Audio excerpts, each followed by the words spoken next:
ഇന്ന് ഞാനിവിടെ ഉണ്ടാക്കാൻ പോകുന്നത് നമ്മുടെ കേരളക്കരക്കാരുടെ ഒരു ഡിഷല്ല കേട്ടോ. ഇത് ആന്ധ്രാപ്രദേശുകാരുണ്ടാക്കുന്ന ഒരു അവരതിന് അച്ചാറെന്നാണ് പറയുന്നത്. പാവയ്ക്കയാണ് ഇത്. പൊട്ടുകടല അത് ഞാൻ പൊടിച്ച് വെച്ചേക്കണം, തരിതരിപ്പായിട്ട് പൊടിച്ച് വെച്ചേക്കുന്നതാണ്. പിന്നെ ബേസൻ, പിന്നെ വേണ്ടത് ഉള്ളി, വെളുത്തുള്ളി, പച്ചമുളക്, കറിവേപ്പില.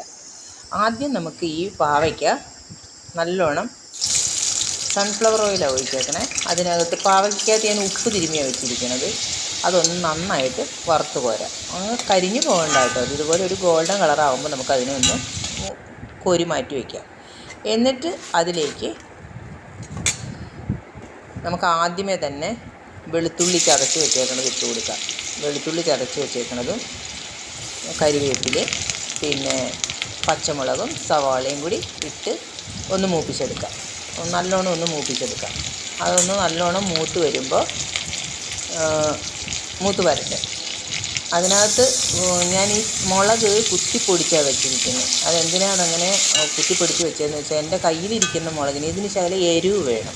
അപ്പോൾ എൻ്റെ കയ്യിലിരിക്കുന്ന മുളകിന് എരിവ് തീരെ ഇല്ല. അപ്പോൾ അത് കാരണം ഉണക്കമുളക് ഞാനിവിടെ ചൂടാക്കി വെച്ചിട്ടുണ്ട്. ആ ഉണക്കമുളക് പൊടിച്ചതാണ്.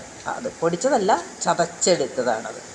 ആ ഉണക്കമുളക് ചതച്ചത് ഒരു 2-3 സ്പൂണും അത്രയേ ഉള്ളൂ. അതിട്ട് കൊടുത്തു. അതിന് ശകലം ഞാൻ മാറ്റി വെച്ചു, അതങ്ങ് ഇട്ട് കൊടുത്തു. കാരണം എരിവ് കൂടിയാലും കുഴപ്പമാണ്. ഇനി അതൊന്ന് നല്ലോണം മൊരിഞ്ഞ് കഴിഞ്ഞപ്പോഴത്തേക്കും ഈ വറുത്ത് വെച്ചേക്കുന്ന പാവയ്ക്കയും കൂടി അങ്ങ് ഇട്ട് കൊടുത്തിട്ട് അതൊന്ന് മാറ്റി വയ്ക്കാം. ഇനി നമുക്ക് ആ പൊടികളൊന്ന് മൂപ്പിച്ചെടുക്കണം. കരിഞ്ഞു പോകാതെ വേണം മൂപ്പിച്ചെടുക്കാനായിട്ട്. അതിനൊരു പാൻ അടുപ്പത്തേക്ക് വെച്ചു. ഈ പൊട്ടുകടല തരിതരിപ്പായിട്ട് പൊടിച്ചതാണിത്. ഇതും ഈ കടലപ്പൊടി ബേസൻ, ആ ബേസനും കൂടെ നമുക്കൊന്ന് മെല്ലെ, എന്ന് വെച്ചാൽ കരിഞ്ഞു പോകരുത്, കൈയെടുക്കാതെ ഇളക്കണം. ചെറിയ തീയിൽ വെക്കാനേ പാടൂ. എന്നിട്ട് അതൊന്ന് നന്നായിട്ട് മൂത്ത് വരണം. മൂത്ത് വരുമ്പോൾ ഒരു നേരിയ ഗോൾഡൻ കളർ വരും. ആ പാകത്തിന് അത് തീ ഓഫ് ചെയ്തേക്കണം. ഇതാ മൂത്തിട്ടുണ്ട്. ഇത് ഇനി ചീനച്ചട്ടി അടുപ്പത്തേക്ക് വെക്കാം. ചീനച്ചട്ടിക്കകത്തുള്ള ആ ഇൻഗ്രീഡിയൻസ് അങ്ങനെ തന്നെ അടുപ്പത്തേക്ക് വെച്ച് തീ കത്തിക്കാം. എന്നിട്ട് അതിലേക്ക് നമുക്കിത് കുറേശ്ശെ ഇട്ട് കൊടുത്തിട്ട് ഒന്ന് കൂട്ടി യോജിപ്പിച്ച് എടുക്കാം. ഇത്രയേ ഉള്ളൂ ഇത്. അതാദ്യം ഞാൻ ഇത്ര ഇട്ടിട്ട് ബാക്കിയുള്ളതും കൂടി ഇട്ട് കട്ട കുത്തരുത്.